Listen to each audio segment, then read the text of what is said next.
حضور نے ایک مرتبہ پوچھا صحابہ سے اتدرون من المفلس، تم جانتے ہو مفلس کون ہوتا؟ صحابہ نے جواب دیا المفلس عندنا من لا درہم لہ ولا دینارا، حضور ہم اس شخص کو مفلس سمجھتے ہیں جس کے پاس درہم و دینار نہیں ہے۔ ہم کہیں گے روپیہ پیسہ نہیں ہے، فرمایا نہیں، میری امت کا مفلس وہ ہوگا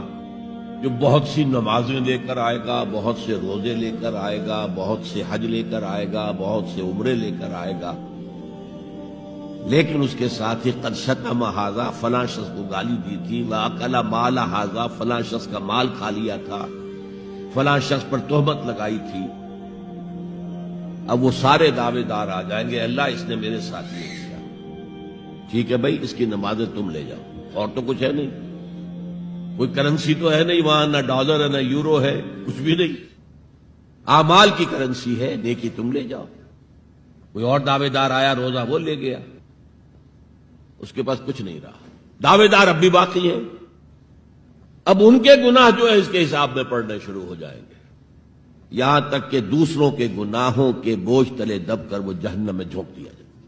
یہ مفلس